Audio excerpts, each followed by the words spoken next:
So we're going to talk about leadership. Anybody can take a call on what do you think is leadership? Can you please mute your microphone? Person could stand out within your group, to take charge and probably be like, hey, I'll presentate, out of and then everyone else will follow from his example, like the other dude said earlier. So I believe that taking charge is an example. Absolutely right. Can you think from an organizational perspective? I know you're thinking at the team level, the group level, the individual level, you're setting an example, you're working with others, you're collaborating. They're all very valid points, very important things that you both said. Can you start off from what leaders are expected to perform and do and take the organization? So from the organizational perspective,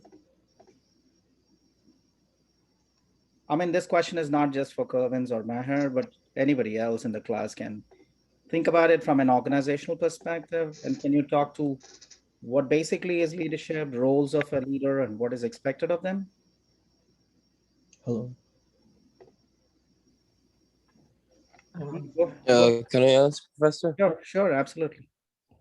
Yeah, so one of the expectations from a leader is when there is a problem or there is a chaos in the organization, they're expected to solve this chaos or like take us out of it because they are the leaders again. Right. So obviously, they are expected to lead from the front and identify problem Exactly. areas, anticipate them if possible. And then because Mhm. they're good at anticipating those problems, they lead from the front and they prepare the organization and the members of the organization in ways that they can tackle those problems. You're absolutely spot on, Abdulaziz. Anybody else from the organizational perspective? Yeah, when there's like change and stuff like that, I would say the leaders are supposed to support that change and not be the ones making noise about it, if that makes sense. Yeah, absolutely right. I mean, that makes perfect sense, Tristan. Things are changing so rapidly, so it's I think the leadership responsibility to identify opportunities for changing and not wait for change to happen, but initiate that change, support change, and make sure those changes are reinforced. And there is progress for the company rather than going backward and looking forward. You're absolutely spot on when you talk about change management. Anybody Yeah, else? All these are very good ones. Yeah, go ahead, please. yes, I was just going to say that I believe good leaders also inspire people, so everybody can give their best. Mm-hmm.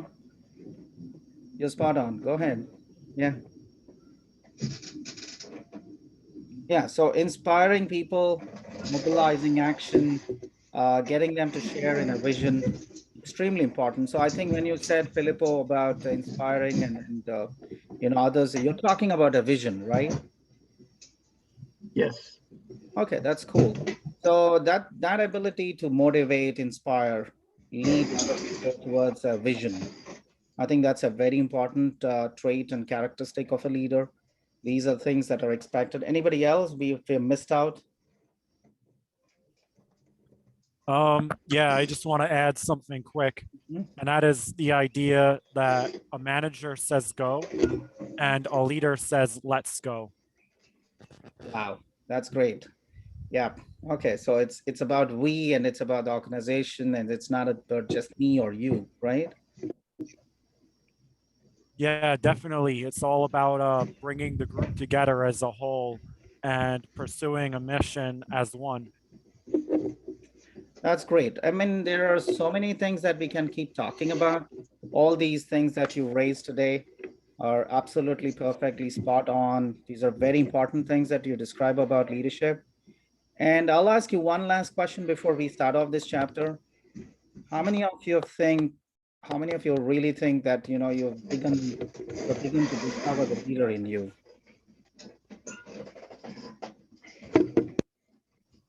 I think slowly, like day by day, more and more, I'm starting to I guess Hmm. discover more what it means to be a leader.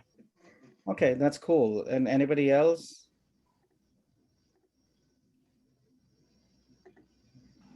I think with experience, you tend to learn more about leadership because a lot of practical work experience teaches you that, especially working under senior management, you Mhm. tend to learn a lot from them, how they are as a leader of the team or something like that.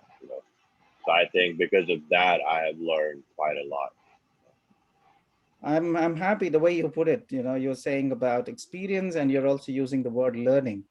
I think so. Yeah. Leaders are open to learning from every experience that they get, and they're lifelong learners in that sense, and they're willing to try different approaches, different strategies, and they'll think outside the box. When you said learning, it speaks to a lot of great things that leaders do. So absolutely valid point, I'm Daniel. stressed. My computer is not working. Mm-hmm. I'm trying to fix it. It's not turning on, or is it glitching? Like Cliff, if you, I don't know, somebody's background Matt, noise, if you're I not think it's talking to because the it's connected class, to like a stereo and the stereo's not working, or I can't get it to connect, so like nothing's Clifford, working. I think you I'm just might trying to have like to fix it right mute. now. So what's the T, Cliff? I don't know, he's not getting it. Okay. So the learning objectives for today's class are, we want to summarize conclusions of trait theories. Like just now what you described, each one of you, very valid points that you're talking about the traits, the characteristics, the qualities of a great leader.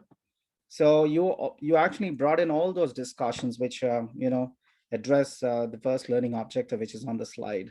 12.2, the second one, which learning objective is identifying the central facets and tenets and main limitations of behavioral theories, not just the qualities and characteristics that make a great leader, but we are also interested in figuring out what behaviors that leaders must exhibit to prove that they are successful and effective leaders. We also want to make a comparison between the contingency theories of leadership and also, talk a little bit about the contemporary theories of leadership. We also have other things. We'll talk about ethical leadership, servant leadership, positive leadership, authentic leadership. There are many things that are there in the slides. I know most of you are aware of them, but it's nice to have it in a structured format, like in a chapter in this course. And it's also a great place to remember, recall all the great things that we know of leaders, and the fact that these things can help you discover the leader in you as you progress.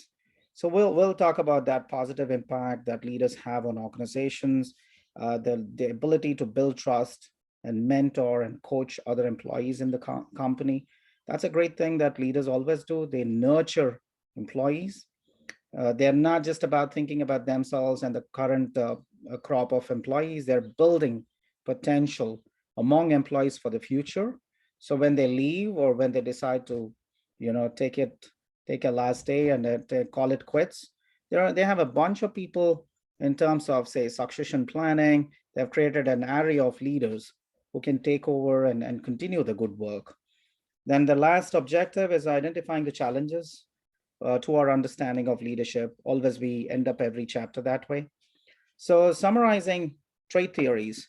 So we actually talked about that. We talked about being inspirational, ability to motivate, creating a vision, working with teams and collaboration, nurturing employees, and it's about we and then let's go. So all those kind of great things that actually are, of course, there are things that you didn't mention, stuff like your ability to communicate. Suppose they have a great vision, and I think every leader must be able to communicate. It's not about the language, it's it's your ability to get all your employees to understand and be part of that vision, and to have these collective aspirations set free. It's not about my aspiration versus your aspirations. It's about our aspiration. And if we are part of that big vision, and leaders take it on themselves to communicate that really well. So those are all great qualities of a leader. And we can also talk about other things like personality, social, physical, intellectual attributes. Also surprising when you talked about what makes a great leader, nobody did mention intelligence, your ability to assess situations, your ability to connect the dots, your ability to understand what's happening right now, and your ability to forecast and predict the direction the organization has to go, that speaks to the intellectual ability. It's nothing to do with just formal education, where formal education might be really helpful, but definitely it's not just constrained by whatever formal education a person has, because intellect is beyond that. It also addresses the point of wisdom that leaders have.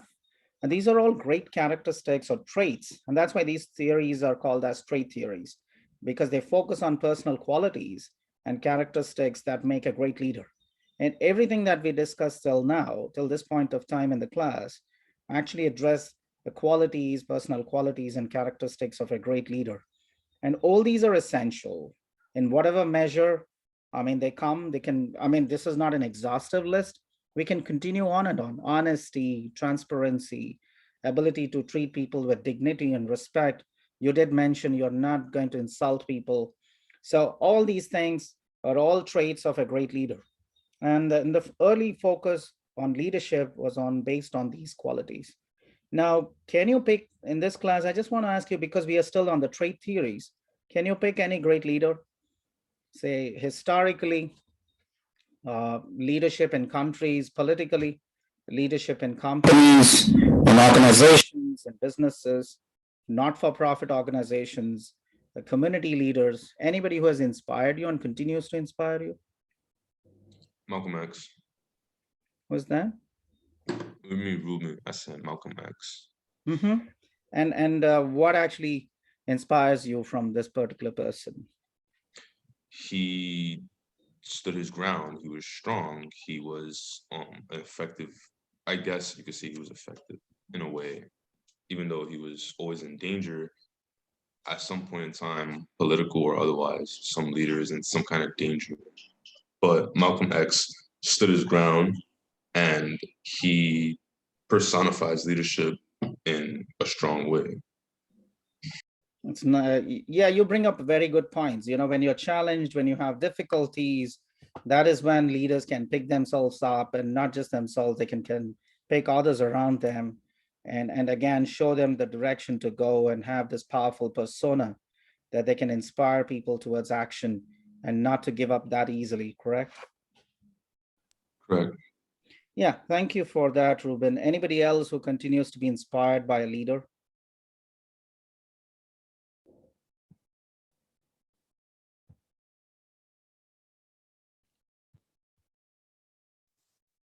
I don't think we have a lot of good leadership nowadays.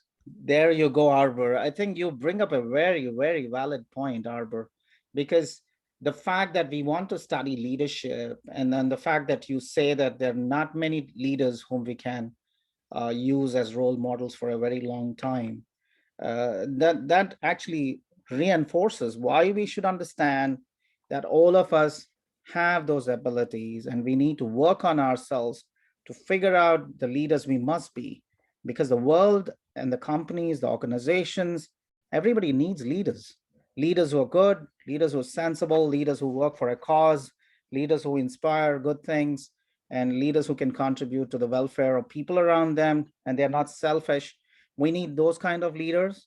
And Arbor, you bring up a very important point. We struggle to have one leader stick with us for a long time, because suddenly you discover there are terrible things that the leader has done, and whom we thought is a great role model is suddenly falling off that pedestal that we have had them for. Anybody else who thinks that there is a leader who has survived the test of time and continues to inspire us?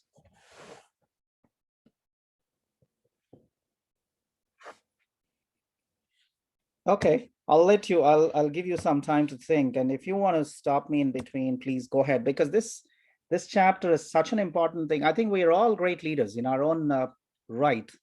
If I think I'm a good leader, perhaps I should inspire my students, show them the way, guide them, be a mentor. I don't have to be a public figure to be a leader. I could be a quiet leader in my own community, in my own job or workplace. So I think all of us have these leadership qualities in us. We need to discover that we have a role to play and make a difference to the people that we interact. And we need to leave this world in a better shape. And obviously, if we have those kind of exalted values, I think we are leaders in our own right. And please, for heaven's sake, because you're all young, I want to tell you that the future belongs to you guys. So the more you believe in yourself, the more you invest in yourself, the way you think, the skills that you have, the vision that you can bring with you, and your ability to inspire other people to be part of that great vision, which is not driven by selfish motives, but which is driven by common good and good for the community. I think that's where the world really requires leaders. And as Arbor was saying, we need more and more leaders, not just a few leaders. But we don't want to be dependent on a few people. And if they get it wrong, they drive the entire world in the wrong direction. But we want to make a difference at our own level. So the more good leaders that we have at all levels, the better it is for everybody. So I think all of you are great leaders. All that you need to do is put up your hand, not just shy away from responsibility, but take the responsibility of not just yourself, but people around you. You work for their betterment, their progress, their success, and you celebrate with them, because that's what a leader does.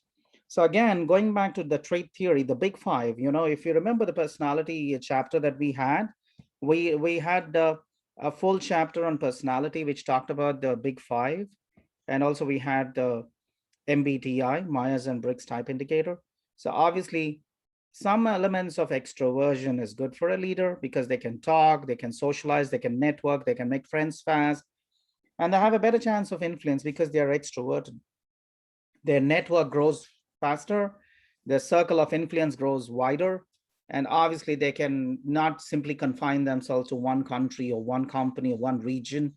They are universally accepted over a larger community or across several countries, across a network of organizations, because what they say really is taken, seriously, and people get inspired by their words. So extroversion, a great trait or a great characteristic of a leader. Yeah, and then they can be really effective because extroversion also helps in communicating and trying to inspire people. All those great things that you said, can be linked with that element which is there in the big five personality trait called extroversion. Agreeableness, emotional stability, conscientiousness, openness to experience. I think they also, are related to leadership, but not as much as extroversion. That is what research says. But I disagree because I think agreeableness is something that is very important for a leader. Emotional stability, a leader is somebody who can stay calm in a crisis situation, who can think clearly when under pressure, under stress. I think these are also important. Research might be confined to a very specific sample, so it might show extroversion as being a more important factor, but I think emotional stability is equally important.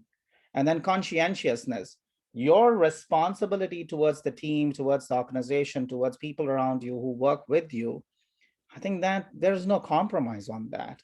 Whatever you do as a leader has a bearing on the organization, on the processes, on people around you. Many stakeholders get affected by the kind of decisions that you take as a leader. So you got to be, everybody has to be conscientious, everybody has to be responsible, but I think leaders have a broader, wider, bigger responsibility because they're not taking decisions that affect only them. It influences the direction of countries, it can influence the direction of organizations, it can influence how a community reacts and behaves and works for their betterment. So I think conscientiousness is very important. Openness to experience. I think great leaders always are after trying something innovative. They are happy to take that element of risk, maybe calculated risk, but they're happy to try something new because that is where change is possible. That is how you can create an impact which is substantial. If I do the same thing every day, I'm going to get the same results. If you want to have something different for you and for your people, you got to be willing to take that element of risk, try something innovative. And that's what we call as openness to experience. So I think all these big five factors or traits or personality characteristics are extremely important in explaining the trait theories of leadership. So again, we have some very historical studies. The Ohio State University studies, they actually figured out all the great, theories, the traits that, leaders must have. And among the behaviors that they must exhibit, there are two behaviors that leaders must exhibit. And those are, one is called initiating structure, and the second one is called as consideration. I'll just explain a little. I think you understand from those terms. Consideration is consideration for people. You said that very well when we began this class, and I asked some questions. You cannot insult people. You need to treat them with dignity. You need to consider their perspective, their opinions, their ideas, suggestions. So that's what we call as consideration. People, being people driven, having concern for people, that's what is consideration. But consideration alone won't get the job done. It can keep people happy, it can get them focused, it can get them inspired, but you need some kind of orderliness. You need some kind of structure. To get a job done, to get some work done, you need a structure, you need processes, you need certain goals, you need certain mechanisms, you need certain technologies. So that's what all comes under one behavior that is called as initiating structure. Can you recall somebody from the corporate world who kind of had both initiating structure and consideration? Please don't look at somebody as being a perfect leader. I don't think that's going to be, it'll not work for our class, but somebody whom you thought, this person had ability to organize the work, some technologies, innovation in ways that the organization stays ahead of competition. They can really do good, but they also had this consideration, the people element, the employee element, the customer element was taken care of. Anybody from the corporate world who was like that? Tough questions, huh? Okay, I'll leave it to you. Yeah, go ahead. It's not exactly corporate, it's more foundational. Mhm. But I think that the way Linus Torvalds led the Linux Foundation has been something that kind of has both those things. Like when the Linux software just first came about in the early 90s, it was originally meant to be a closed source and sold off, but instead it was opened up on a forum and made open source, so a larger group could take the ability to change it and evolve it. It was a project that kind of was set up in a way that there's like a tree of people that develop into it, where like groups work into sub-management, then into higher management, almost like a corporation, but it has consideration for the people in that the code itself is still available for anybody to view and edit. I'm not sure if I'm hitting the nail on the head, but I think I kind of see elements of that in that realm. I really like the way you put it. I mean, great explanation. If I gave you a question for the final exam, you have the answer already. It's really, the way you said it is really good. Like the way it's getting participation from everybody because it was made an open source, and having consideration that talent acquisition of talent time can be done from different sources, and then they still had to have some kind of structure to make sure they're getting the job done and they know they're headed towards the right direction, right? Thank you, Chris. And that's a very good example that you bring to the table. Okay, so I'll keep asking those questions. I know that they're not easy from the top of the mind, but if you have something like Chris to share, it could be from a community, from anywhere. I don't really care. It doesn't have to be in companies. And as long as it adds value to our discussion, that's great. I don't know if you remember, Professor, but in one of the textbook chapters, just while studying for the midterm, I remember reading about a female CTO. I don't think it's Microsoft, but it's definitely a larger tech conglomerate. And she was like implementing something for like workforce diversity and like increasing like kind of the, I don't know, I guess the diverse workforce and the ability to work within it. And it was, I don't know, it was something in the textbook, a really interesting article. I'm going to try and find her name, but I thought that would have been a good example. What was the specific thing that inspired you and impressed you?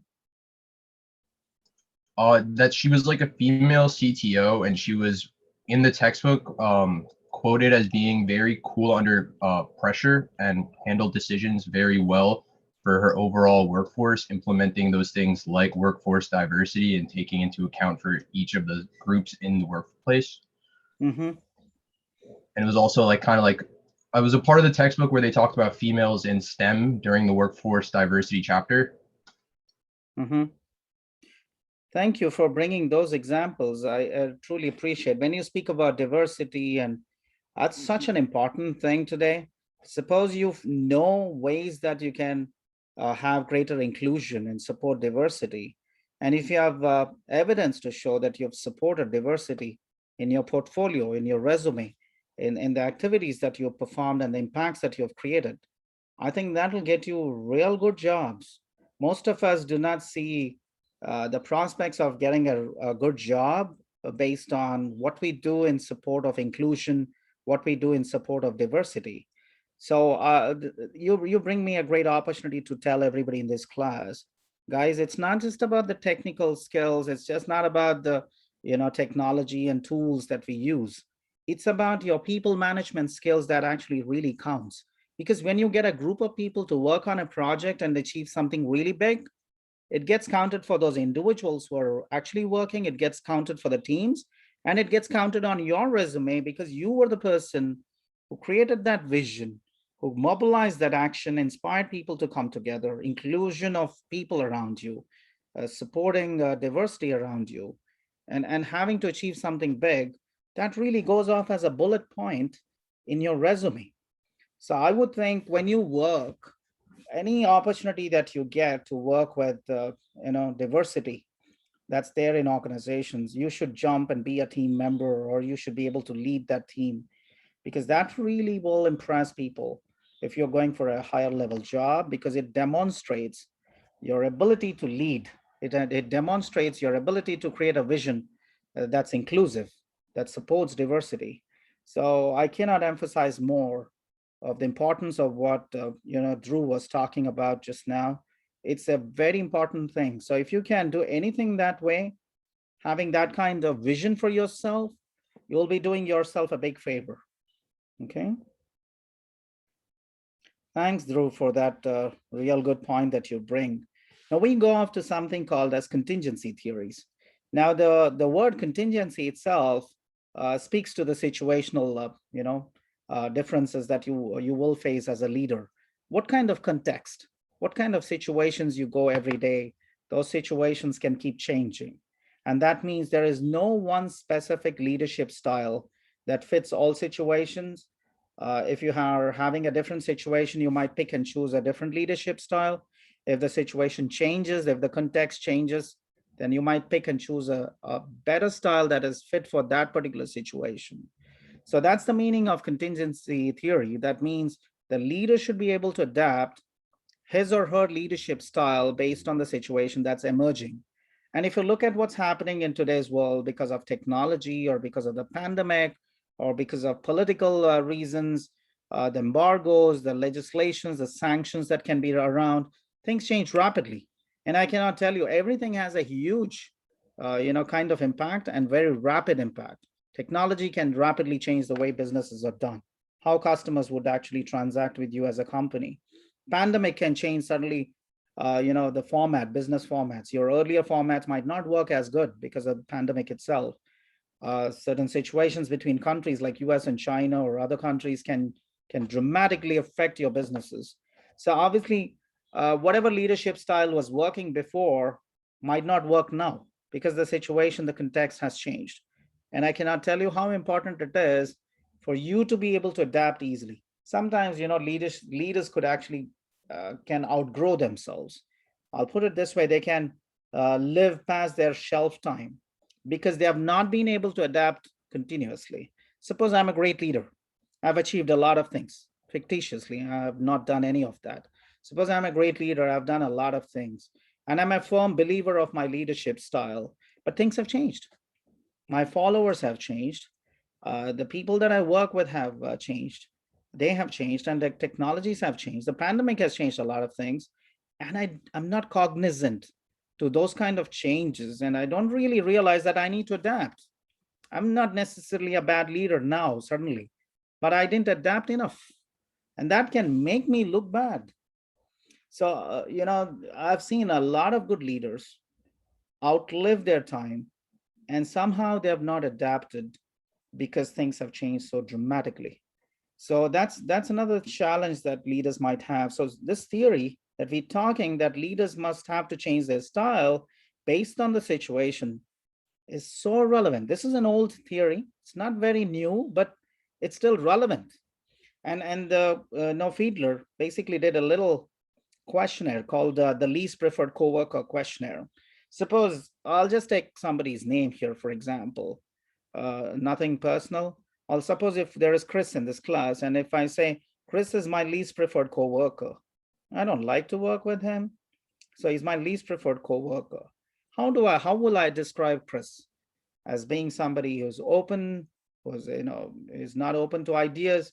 Is he warm as an individual? Is he cold? Is he communicative, or is just not interactive at all? How would I describe him on these kind of adjectives on a scale of 1 to 10, for example?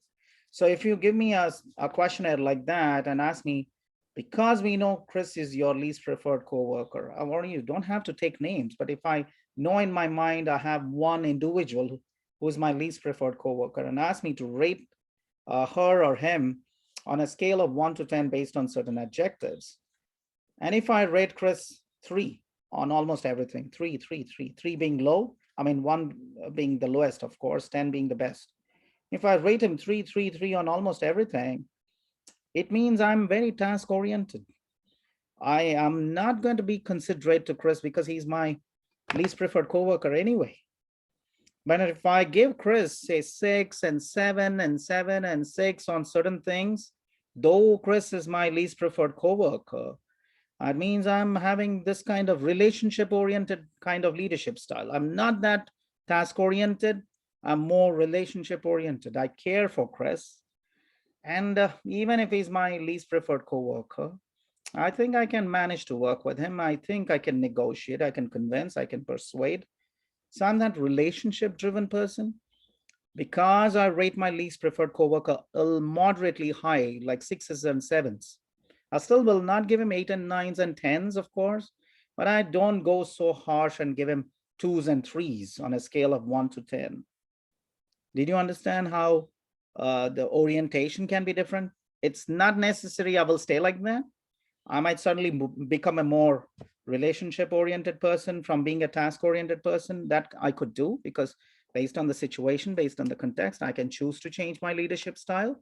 But what kind of leader am I? I'm treating my least preferred coworker moderately nicely because I give him 6s and 7s on a questionnaire called the LPC questionnaire. So I want to ask you a quick question, if you don't mind. What kind of leaders are you? Are you task-oriented or are you relationship-oriented? I mean, orientation is a little bit dominant, you're inclined. You can be both. So don't give me those diplomatic, politically correct answers. You can take a side and say, most of the times I'm task-oriented. Sometimes I'm relationship-oriented, but most of the times I'm still task-oriented. So anybody can volunteer to answer that question?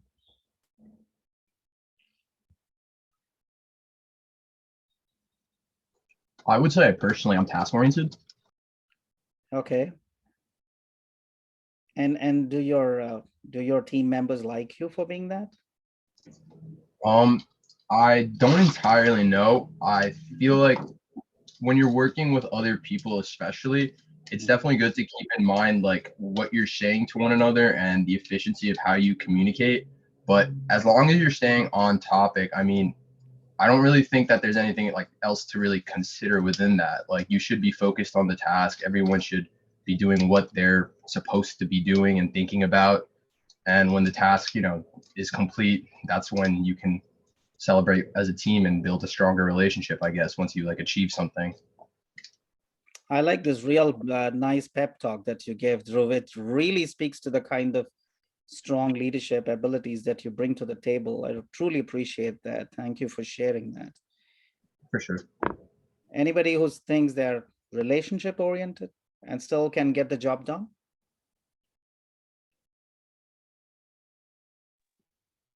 I would say I am, Professor. So your experiences, if you might want to share them.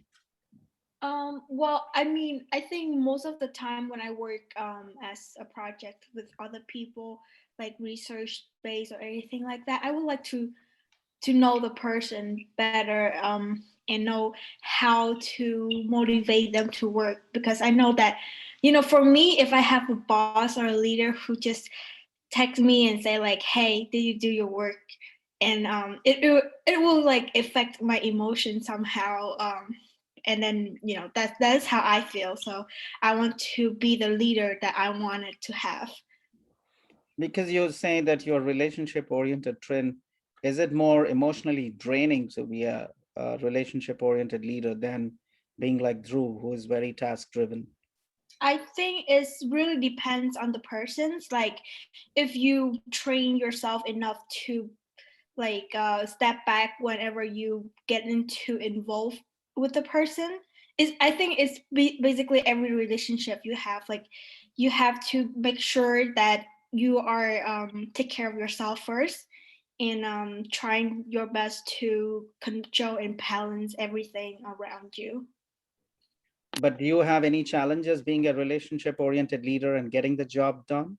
I would say yes. I think there's a lot of time people do take advantage of, like, one person talk a lot to me, not talk a lot, but like have a stronger relationship to me, and they didn't have to like the decisions that a big group wanted. Then it's harder for me to tell them, but in the end I have to. So that's the step that you have to train. Like, you have to tell the person that this is not gonna beneficial for us. So you then transition towards being a little bit more task oriented sometimes. Yeah, I think you have both. Right, Yeah. get you. So I'm happy you bring this, both of you, Dhruv and Trin, you bring to the table this discussion. This is really important because you almost explained the next 3 slides for me. So thank you for that. It's always nice to have an example and inputs from students to discuss something as important as leadership.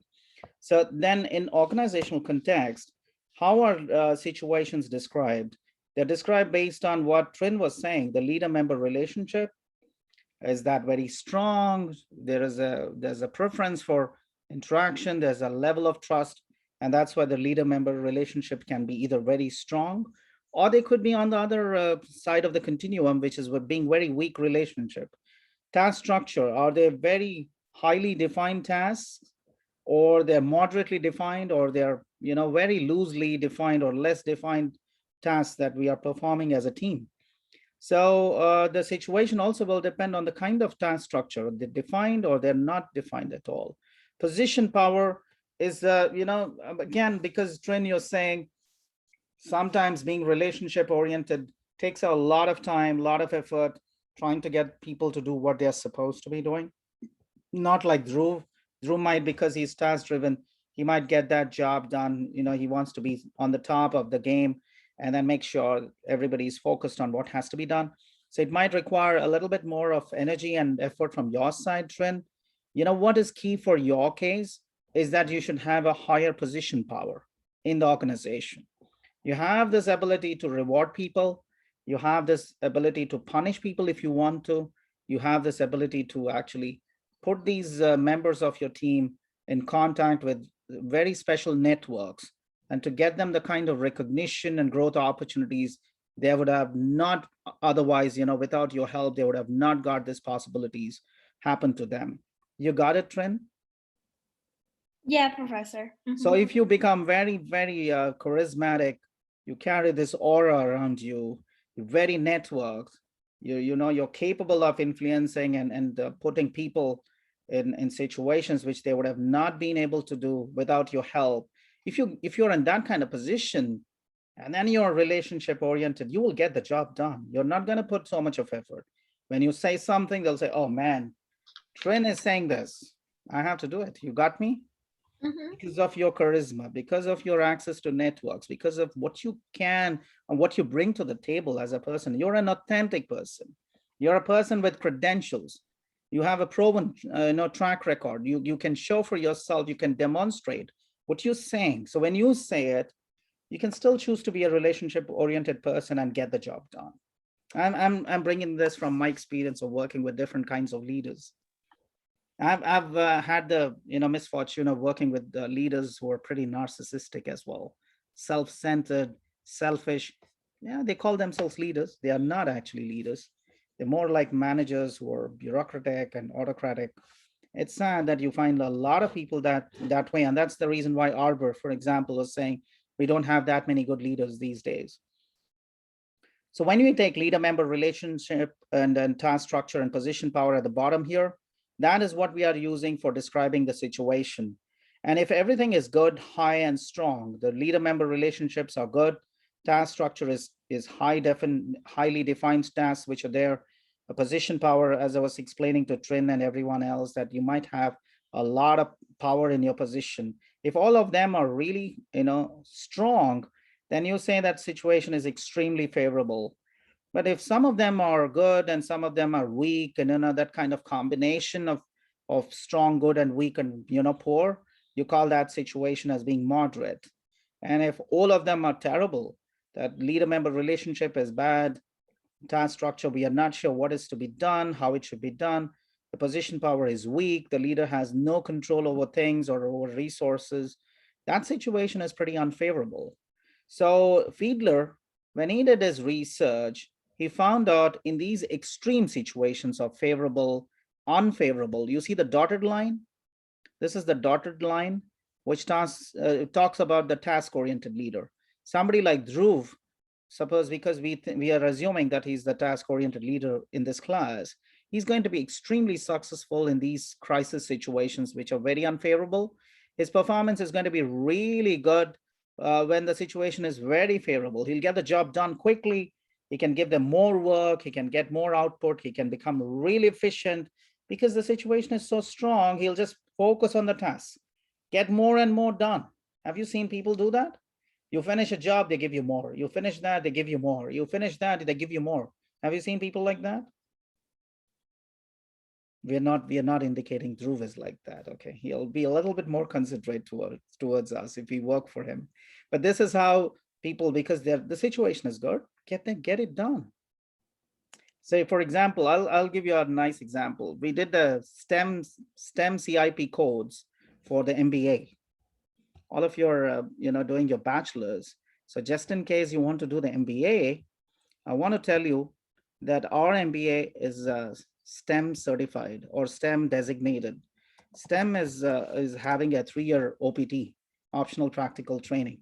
So international students who come here and do a graduate program like our MBA can stay 3 years after they finish their MBA to find a good job that they might want to settle down here. So our MBA is now STEM designated. And I worked for that particular team. I wrote even the justification, the alignment with the STEM code and all that for the MBA program because I'm the MBA program director. We got it. And now they say, can you do it for our other programs as well? Prabhakar, what do you think? This is what happens when you work in organizations. I don't mind. I said I will do it because I'm happy to help the school. Not for myself, but because you see, students and families, they spend a lot of time and money and effort. You deserve the best. So obviously, if I want to send my son or daughter to a school, I want the best. I think about you like that. I think all of you deserve the best. So instead of 1 year OPT optional practical training, if it's going to be 3 years, because now we have STEM CIP designated program, why not? Why should I not work for it? I will do whatever it takes. I'll put that extra bit of effort from my side to have other programs STEM coded, STEM designated. So I'm telling you, when the situation is good, get more job done. If I have a boss like Dhruv, he'll say, good job, Prabhakar, now do for the other programs. Exactly what they did to me. So when the situation is favorable, who performs better? The one who's task-oriented. But when the situation is moderate, the task-oriented leader's performance actually fell. And then when the situation got out of hands and became terrible, unfavorable, again, you needed to be task-oriented. Strangely, relationship-oriented leader, say somebody like Trin, and the situation is really good, business is easy and going good, she might not be as successful in terms of performance. This is Fiedler, not me. And then when the situation gets to a point where you have a moderate kind of situation, Trin actually shines. And then when the situation is simply very turbulent, very rapidly changing, and it gets out of hands, somebody like relationship-oriented leader like Trin is going to struggle. So the relationship-oriented leader, is going to struggle in favorable situations and unfavorable situations. But in mid-ground kind of situations, moderate kind of situations, the relationship oriented leaders performance spikes. It is really high. It bumps up, but in extreme conditions it's not that great. So Trin, as you said, you could be sometimes task oriented, especially if the situation is very favorable or very unfavorable. But if it's in between, you can shift towards being relationship oriented leader. So I'm assuming Trin has to put more effort trying to be task-oriented leader, which he should keep trying, because you need both. And then you also can have, Dhruv trying out to be a relationship-oriented leader, because when the situation is moderate, you might have to work being a relationship-oriented leader. So both of you need to work on the other style so that when the situation changes. You can use either of them. I'm not saying one is better. Both are equally okay, but based on the situation, you transition from one leadership style to another. Questions? Because this is coming for the final exam. I think this is a very important way of looking at leadership. You're looking at yourself, assessing your leadership style, looking at the situation, you assess the situation, and then you adapt your leadership style that fits into that particular situation, gets the job done, is more effective, you maintain the morale of your employees, and you want to keep the team as a cohesive unit, and you want to get the job done, and you want to make sure that the goals are accomplished, your vision is taken care of. Any questions here?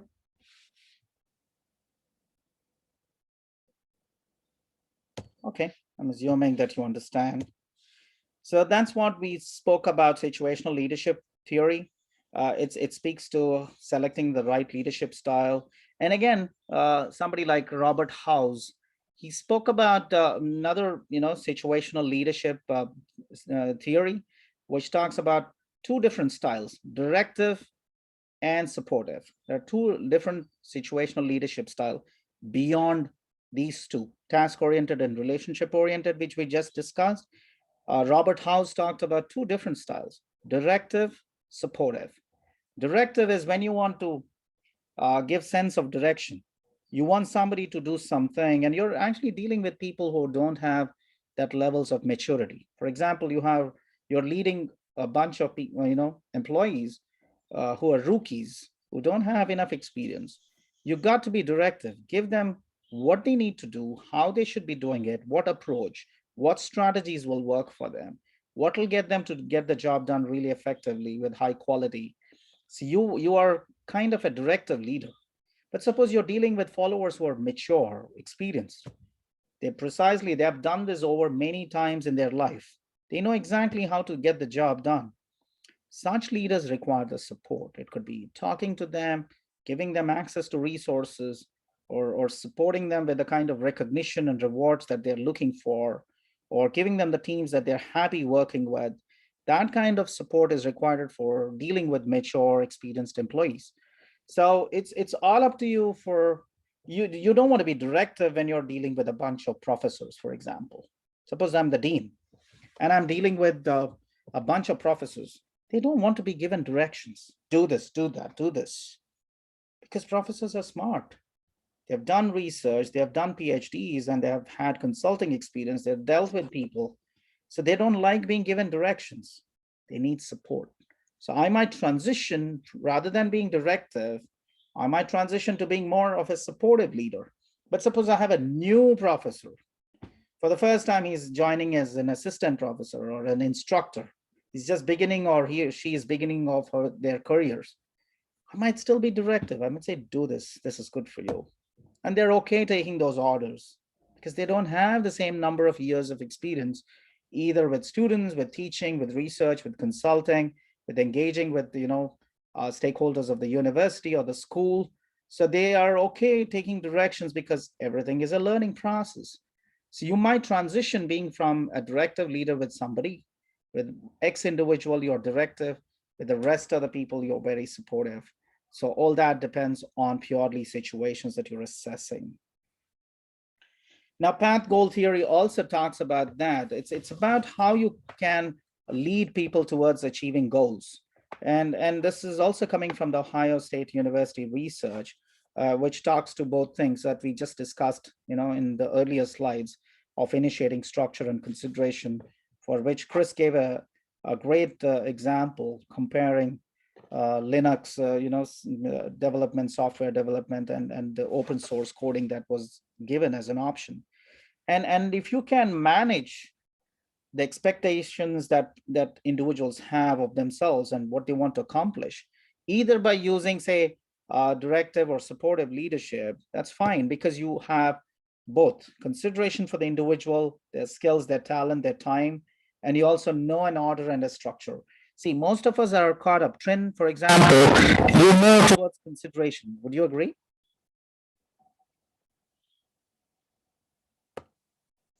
Trin, are you still there? Yeah, I just lagged for a little bit. Yeah. No problem. I'm sorry, because you participate, I'm cold calling. So are you more towards consideration or towards initiating structure? I've like I founded this club, media club, back in the day. The first step I will do is structures, but then afterward I will be, so it's very varies for me, so I don't know. But do you focus more on consideration later? Yeah. That means somebody, you might have to tell yourself, for example, what about the structure? You're moving, you're leaning towards being more considerate, which is understandable, which is good. But you might want to ask yourself before somebody else asks you this question, what about the structure? What about the processes? What about equity? What about transparency? What about setting a precedence? You got me? Yeah, so that's why I was I don't know, because beginning of the club was more structure for me, because I didn't really have a No, relationship. we all are smart people. We always begin with structure. But Yeah. me, I'm like you, Trin. I'm more towards, I lean more towards consideration. And I like somebody to tell me, okay, this is great. We understand more why you're saying this. We get the logic, we understand, we appreciate it. But what about the structure? What about the process? What about the approach? What about setting a precedence? What about ethical issues? What about transparency? What about equity? These are things that might drop off because you're just being considerate. You got me? Yeah, I see. Yeah, so I'm actually telling you from my experience that I sometimes remind myself, oh man, I don't want to lose track of that structure and orderliness that Dhruv is so good about. When Dhruv talked and while giving his feedback about initiating structure, I really like even as the choice of words and the way he said it, it shows he's very focused on the task. He's driven by allocating jobs to be done by every member, and the time is important for him, and getting everybody to do a good job, ensure quality is there in the outcome. That language is a very different language that Dhruv is using, correct?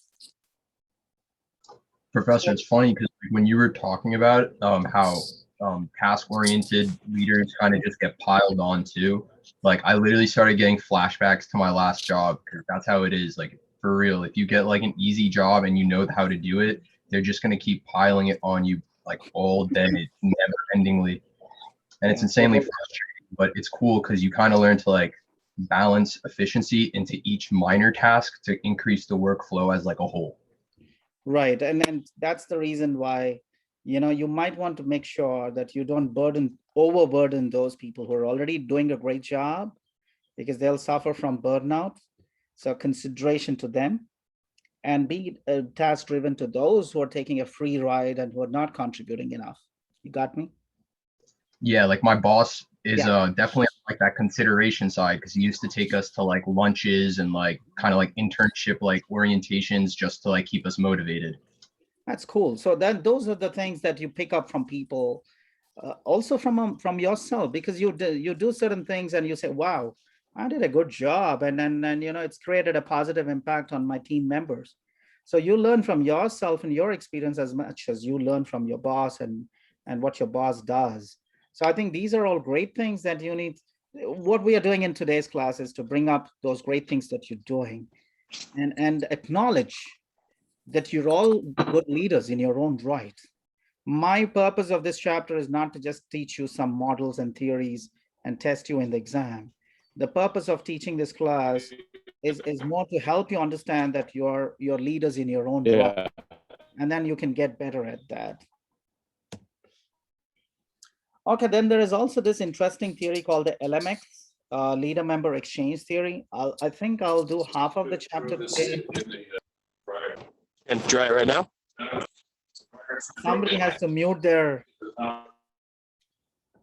guys. You need to mute your microphone if you're not talking to the class. Yeah. So the leader member exchange theory is another interesting way of looking at leadership. It talks about how much of exchange, interactions, communications exist between the leader and a member. I don't know if you have noticed from your work, leaders have a different level of interaction. They have different levels of trust, and they actually ask for help to certain members more. They trust certain individuals more, and they interact with certain individuals more.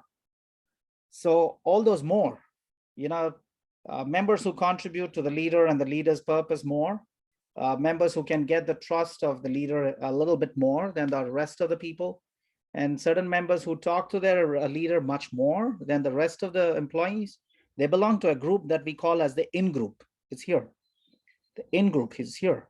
So subordinate A, more helpful. They trust this subordinate B. They share inside information. Subordinate C, they talk to them frequently, get information, get reports, get feedback, get suggestions, get ideas.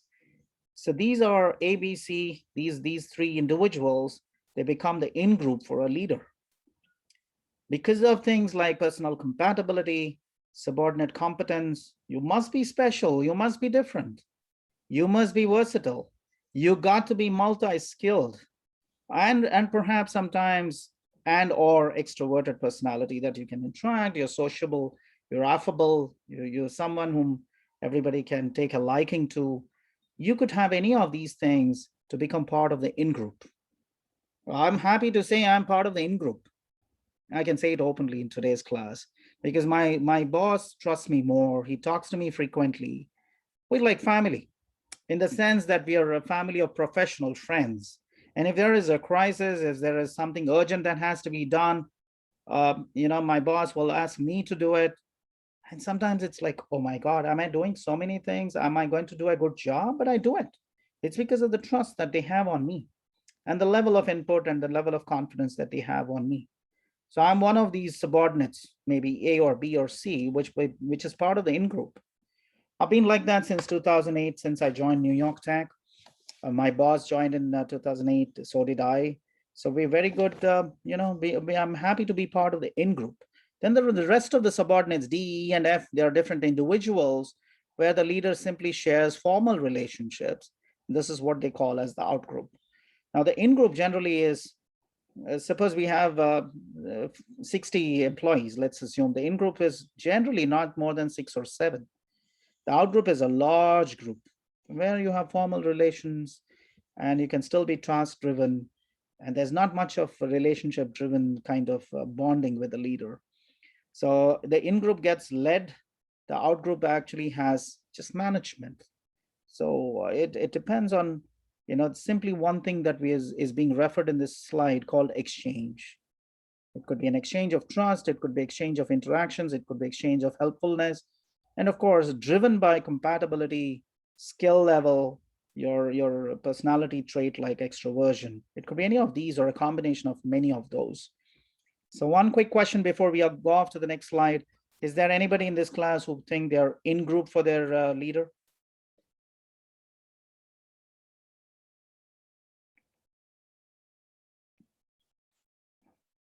Nobody?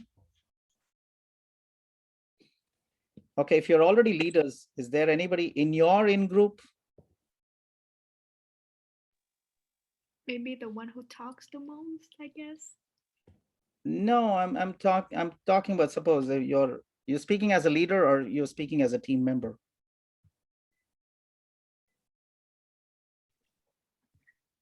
When you I say think it's hard, Professor. For a team, I mean, it is true that you do need like one person to be a leader. It's easier that way to move a team forward. But I don't know. It's sometimes it you don't really need a leader, I guess. wow, okay, you actually moved up to the last few slides of the chapter saying you don't need a leader. Okay, I get your point, because there is something we call in management terms as distributed leadership. So this is what exactly you're saying, Trin, that leadership can be distributed. All of us play certain elements of leaders' responsibilities, and we are good as a team. We don't need a specific individual to be a leader, right? Yeah, that was I Okay. mean. Got it. Okay. So there are other theories, of leadership, one of which is charismatic leadership, and they're extremely good at vision. They're very good at with articulation, and they take that personal risk. They're willing to support, champion their employees, and they're sensitive to followers' needs. They can empathize really well. They have unconventional behavior. They're not like the rest of the people. They're very different in their own way. They're extremely innovative. They're extremely, very, very different in the way they approach work itself. They can bring a lot of, new ideas to the table. Those are charismatic leaders. Are these charismatic leaders born or made? I think you can develop. How many of you think you can become charismatic? Yeah, I think everybody can. Definitely. Okay. Okay. Dhruv, you wanted to say something? I said, yeah, definitely. I think a lot of people like write themselves off early on in life when they're like, oh, I'm really introverted and like I don't like getting out of my shell and all those things. It's definitely hard, but like you can pick that up at like any age. You just kind of have to get outside your comfort zone and like break down the walls that you kind of like trapped yourself within, right? Wow, awesome. You bring very important things. You say break those shackles. You have to think differently, have a different paradigm. Those are very important things that you bring, and introverted people can become very charismatic. I think somebody like Gandhi was introverted as a person, right? He was not that person who made that many friends, but he still was charismatic.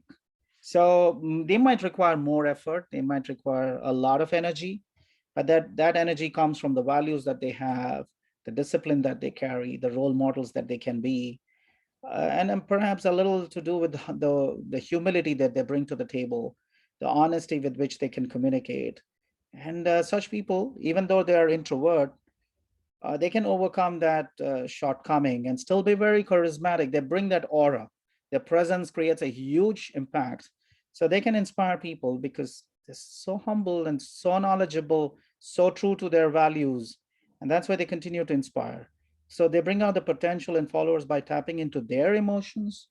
You can do that. I'm sure these can be developed, and I'm sure you will develop them. The only fact you have to realize, you are a leader, you are charismatic, you have the energy, you have the aura, you bring in those positive vibes, and you can create a massive impact. Again, going back to this, how can they influence followers? Because it has to be a vision. Unless you have a vision that is very inspiring, you're going to have a problem articulating it in the first place. Then work on that vision, create all the kind of details that employees at different levels can see, can understand, can actually, identify themselves with. That kind of bonding with a vision is important, because that is where you get the buy-in of your employees. Once you have the buy-in of your employees, they committed to whatever you do, they participate in the decision making, and when work is given, they know they're working for a larger cause. So setting up certain values, say something's, someone said in this class today, dignity for people, respect, and those things like integrity, honesty, high quality, transparency, equity. You can have all that, justice, stuff like that become part of your values. And conveying courage and conviction about the vision, you must be convinced yourself, either out of practice, because you've done that several times, you've lived your values, and that's why you're convinced that these values really work. And you have actually accomplished a lot of things. You bring to the table plenty of credentials, and you demonstrate your courage and vision from your work that you've done in the past. So all these things make a charismatic leader influence followers. Does effective charismatic leadership depend on the situation? The answer is possibly yes and a no. People are especially receptive when they have a sense of crisis, when they're under stress, when they fear for their lives. That is when they need somebody charismatic. You suddenly feel as if you're headless. If you lose your leader, you suddenly feel as if you're drifting. A large organization, a large team, without a charismatic leader, and if the charismatic leader leaves, all of a sudden, you feel you're drifting. You have the people, you have the processes, you have all the technology. There's that social glue that is missing. That is the effect of a charismatic leader. I'm not saying we will not outlive this charismatic leader. Somebody else will emerge, and maybe that someone else who emerges as being the next leader is going to be better. But at least for that transition period, you kind of feel as if you're drifting. You have no sense of direction. You feel nobody is there to pull us all together. And this is a large company, a large team, which requires one fatherly figure, somebody who, who's actually telling us we're all great as a family, who can do a lot. That creating that sense of belongingness, reposing that trust that we all shared. I think that's what a charismatic leader brings to the table. The dark side, I was telling you that I've had experience working with a very narcissistic kind of leader as well in the past. So they are very self-centered. They think about themselves. They'll work in any way possible way to improve their standing, to make the best for themselves. They simply sacrifice other people. They manipulate a lot. For them, getting the job done is more important than the processes and the equity that is there in the processes itself. So charismatic leaders, sometimes they might have a dark side. And that's why I think possibly Arbor says, we don't find so many great leaders these days. I think I'll stop here because I just don't want to, burden you with too much info. We can continue leadership in the next class.